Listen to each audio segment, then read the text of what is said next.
জনজাতি লাগিবই আমাৰ জনজাতি লাগি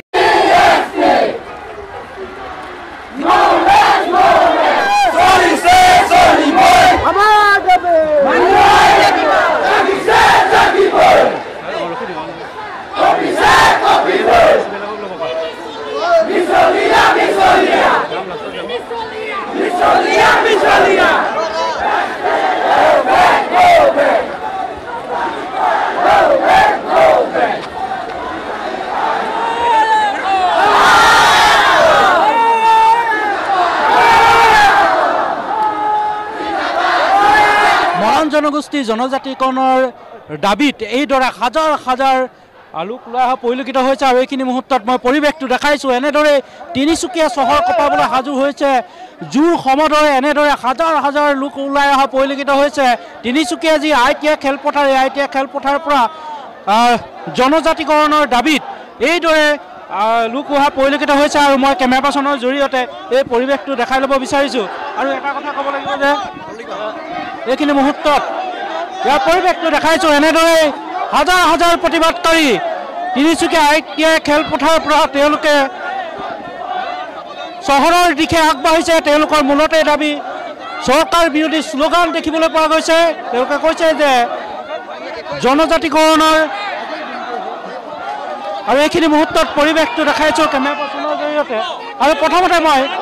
সদমৰাণ ছাত্ৰ সন্থাৰ সম্পাদক মহোদয় তেখেতৰ ওচৰলৈ মই জানিব বিচাৰিম নিশ্চিতভাৱে এটা কথা ক'ব লাগিব মৰাণসকলৰ জনজাতিকৰণে কৰা আন্দোলনখন আজিৰ আন্দোলন নহয় বছৰ বছৰ ধৰি কৰি থকা আন্দোলন আৰু এই আন্দোলনখন আমাৰ যি জনজাতিকৰণৰ দাবী আছিল এই দাবীটো পূৰণ কৰিবৰ কাৰণে কিন্তু বিভিন্ন সময়ত দেখিছোঁ চৰকাৰসমূহে প্ৰতিশ্ৰুতিসমূহ দিছিল সেই প্ৰতিশ্ৰুতিসমূহ কিন্তু আজি তাৰিখলৈ পূৰণ নকৰে তাৰ বাবে আজি মৰাণৰ হাজাৰ হাজাৰ মৰাণ ৰাইজে ওলাই আহিছে ৰাজপথলৈ কাৰণ এইদৰে আপোনালোকে দেখিছে যে আজি প্ৰতিজন মৰাণে যে এটাই প্ৰশ্ন আমি জনজাতিকৰণ কেতিয়া পাম আমাক কেতিয়া জনজাতিকৰণ প্ৰদান কৰা হ'ব এটাই প্ৰশ্ন আমাক জনজাতিকৰণ লাগে স্বাস্থ্য স্বায়ত্তকৰণ আমাক দিব লাগিব আৰু এইখন অসমত যদি অসমৰ খিলঞ্জীয়াৰ অধিপত্য থাকিব লাগে নিশ্চিতভাৱে কিন্তু আমাক জনজাতিকৰণ প্ৰদান কৰিব লাগিব আৰু আমি কৈছোঁ বাৰে বাৰে কৈ আহিছোঁ যে এইখন অসমত অসমীয়াৰ অস্তিত্ব থাকিব লাগে খিলঞ্জীয়াৰ অস্তিত্ব থাকিব লাগে আৰু মুখ্যমন্ত্ৰীয়ে কয় এইখন অসমত খিলঞ্জীয়াৰ অস্তিত্ব থাকিব লাগে কিন্তু শেহতীয়াকৈ দেখিছোঁ হিন্দু বাংলাদেশী সংস্থাপনৰ নামত যিদৰে আচলতে কা আইনক যদি 10 বছৰ বঢ়াই দিব পাৰে কিয় মৰাণসকলক খিলঞ্জীয়া জনগোষ্ঠীৰ জনজাতিকৰণ দিব নোৱাৰে কাশ্মীৰৰ পৰা 48 ঘণ্টাৰ ভিতৰত যদি 370 আৰ্টিকেল উঠাই দিব পাৰে কিয় মৰাণসকলক জনজাতিকৰণ প্ৰদান কৰিব নোৱাৰে এই কথাটো কিন্তু মুখ্যমন্ত্ৰীয়ে স্পষ্ট কৰিব লাগে আৰু প্ৰধানমন্ত্ৰীগৰাকীয়ে কৈছিল 6 মাহৰ ভিতৰত বিদেশী খেদা হ'ব মৰাণসকলক জনজাতিকৰণ দিয়া হ'ব এইসমূহ প্ৰতিশ্ৰুতি ক'ত গ'ল আজি তাৰিখত কিন্তু প্ৰধানমন্ত্ৰীয়ে যেতিয়া অসমলৈ আহিব আমাক উত্তৰ দি যাব লাগিব আমি সেই কথা স্পষ্ট কৰি দিলোঁ সেহেঁতেকে ভাৰতৰ প্ৰধানমন্ত্ৰী অসমলৈ আহি আছে আমি প্ৰধানমন্ত্ৰীগৰাকীক সুধিছোঁ 2014 চনৰ প্ৰাকখনত আপুনি যে কৈছিল যে অসমত মৰাণসকলক জনজাতিকৰণ দিয়া হ'ব সেই প্ৰতিশ্ৰুতিসমূহ কিয় পূৰণ নকৰিলে তাৰ উত্তৰ কিন্তু এইবাৰ অসমত দি যাব লাগিব নহ'লে কিন্তু আগন্তুক দিনত যেতিয়া প্ৰচাৰ চলাবলৈ আহিব ইয়াৰ প্ৰত্যুত্তৰ কিন্তু অসমৰ জনগণে দিব মৰাণ ৰাইজে দিব সেই কথাটো স্পষ্ট কৰি দিলোঁ নিশ্চয়কৈ মই দেখাইছোঁ আচলতে এনেদৰে আহিছে আৰু মৰাণ সভা নেতৃত্ব নিশ্চিতভাৱে মৰাণ আজি জাগিছে স্বতঃস্ফূৰ্তভাৱে জাগিছে 13 তাৰিখে প্ৰধানমন্ত্ৰী আহিব যদি ভাবে অসম চৰকাৰে 13 তাৰিখে আমি এই ধৰণৰ কাৰ্যসূচী দেখাম প্ৰধানমন্ত্ৰী আমাক দেখিব লাগিব প্ৰধানমন্ত্ৰী আমাক বুজিব লাগিব যে আমি খিলঞ্জীয়া জাতি হৈ আমি সংগ্ৰামী আৰু সাহসী জাতি হৈ আৰু আমাক জনজাতিকৰণ লাগিব এই কথাখিনি প্ৰধানমন্ত্ৰী আগেও ক'ব লাগিব দেখিব লাগিব আৰু আমাক প্ৰধানমন্ত্ৰীয়ে ক'ব লাগিব যে আমি খিলঞ্জীয়া জাতি হয় নে নহয় আমাক ভূমিপুত্ৰ হিচাপে আমাক ভূমি অধিকাৰ দিবনে নিদিয়ে ভূমিপুত্ৰ হিচাপে জনজাতিকৰণ দিবনে নিদিয়ে এই কথাখিনি প্ৰধানমন্ত্ৰীয়ে ক'ব লাগিব আৰু অসম চৰকাৰে আমাক ক'ব লাগিব যে তেওঁলোকে কিমান দূৰ অন্যায় কৰিব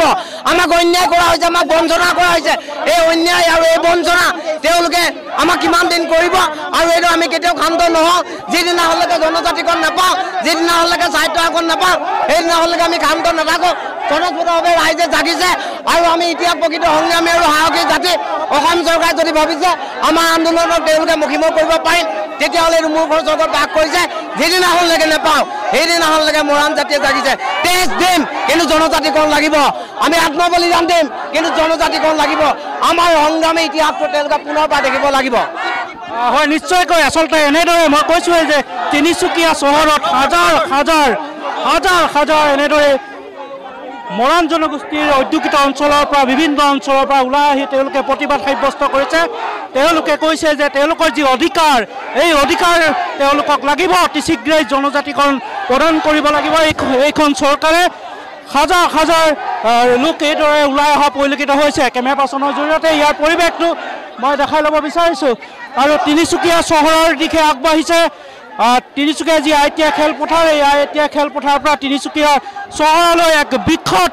জোৰ সমদলৰ কাৰ্যসূচী তেওঁলোকে মূলতে চৰকাৰী বিৰোধী শ্লোগান আৰু লগতে তেওঁলোকে কৈছে যে অনাগত দিনত যদি জনজাতিকৰণ তেওঁলোকক প্ৰদান নকৰে তেনেহ'লে তেওঁলোকে তীব্ৰভাৱে গণতান্ত্ৰিক আন্দোলন তেওঁলোকে গঢ়ি তুলিব মৰাণ মহিলা পৰিষদৰ নেতৃত্ব আছে জনজাতিকৰণ মৰাণসকলৰ জন্ম অধিকাৰ চিধা কথা মৰাণ জনগোষ্ঠীক জনজাতিকৰণৰ স্বচ্ছ অনুসূচীভুক্ত স্বায়ত্তশাসন প্ৰদান কৰিব লাগিব চৰকাৰখনে প্ৰতিখন চৰকাৰে কিন্তু মৰাণসকলক ঠগৰ প্ৰবঞ্চনাই কৰি আহিছে আমি ধিক্কাৰ জনাইছোঁ বিজেপি নেতৃত্বাধীন হিমন্ত বিশ্ব শৰ্মাৰ এই চৰকাৰখনক আমি ধিক্কাৰ জনাইছোঁ তেওঁৰ ওপৰত আমাৰ বহুতখিনি বিশ্বাস আৰু আস্থা আছিল যে মৰাণ জনগোষ্ঠীক তেওঁ জনজাতিকৰণ প্ৰদান কৰিব কিন্তু আজি পৰ্যন্ত মৰাণ জনগোষ্ঠীক তেওঁলোকে জনজাতিকৰণ প্ৰদান নকৰিলে তেওঁলোকে বহুত ধৰণৰ মিছলীয়া নীতি পালন কৰিছে এই মিছলীয়া নীতি কিন্তু মৰাণ ৰাইজ ঘূৰাই দিবলৈ আজি আহিছে সমগ্ৰ মৰাণ ৰাইজ ৩৫খন গাঁৱৰ পৰা মৰাণ ৰাইজ উভলি আহিছে তেওঁলোকে কালি এটা প্ৰেছ মিটত কৈছে যে নৱেম্বৰত তেওঁলোকে প্ৰতিবেদন দাখিল কৰিব কিন্তু এইবিলাক কথা আগতে বহুতবাৰ কৈছে আমি কেতিয়া বিশ্বাস নকৰোঁ যেতিয়ালৈকে মৰাণ জনগোষ্ঠীক জনজাতিকৰণ আৰু স্বচ্ছ অনুসূচীভুক্ত সাহিত্য প্ৰদান নকৰে তেতিয়া পৰ্যন্ত কিন্তু মৰাণ ৰাইজ ক্ষান্ত নাথাকে হয় নিশ্চয়কৈ আচলতে মই দেখিছোঁ যে আবাল বৃদ্ধ বনিতা আচলতে পুৰুষসকল মহিলাসকল ডেকাসকল আইতাসকল ওলাই অহা পৰিলক্ষিত হৈছে হাতত লাখুটি লৈ আৰু এনেদৰে আচলতে তেওঁলোকে নিজৰ অধিকাৰৰ বাবে তেওঁলোকে ওলাই অহা পৰিলক্ষিত হৈছে পৰিৱেশটো মই দেখাই আছোঁ তিনিচুকীয়া চহৰৰ দিশে আচলতে এই যি জোৰ সমদল আগবঢ়া পৰিলক্ষিত হৈছে আৰু তেওঁলোকে কৈছে যে পৰৱৰ্তী সময়ত যদি তেওঁলোকে যি ধাৰাবাহিক আন্দোলন এই ধাৰাবাহিক আন্দোলন তেওঁলোকে কৰি যাব পৰৱৰ্তী সময়ত অৰ্থনৈতিক অৱৰোধৰ দৰে তেওঁলোকে কাৰ্যসূচী গ্ৰহণ কৰিব আৰু এইখিনি মুহূৰ্তত ইয়াৰ পৰিৱেশ মৰাণ ছাত্ৰ সন্থাৰ সভাপতি আছে কি ক'ব চাওক অসম চৰকাৰখনে বিজেপি চৰকাৰখনে মৰাণসকলক জনজাতিকৰণ দিম বুলি মিছা প্ৰতিশ্ৰুতি দিলে এই প্ৰতিশ্ৰুতি মিছা দিয়াৰ কাৰণে আমাৰ মৰাণৰ জনসাধাৰণে গম পাইছে বিষয় জানিছে আৰু সেইবাবে মৰাণ জনগণৰ ৰাজপথলৈ ওলাই আহিবলৈ বাধ্য হৈ পৰিছে মৰাণ ছাত্ৰ সন্থাৰ এটি আহ্বানত কিন্তু সকলো মৰাণ জনগণ ওলাই আহিছে অৰ্থাৎ মৰাণসকলক যেতিয়ালৈকে জনজাতিকৰণ বিষয়টো সমাধান নিদিব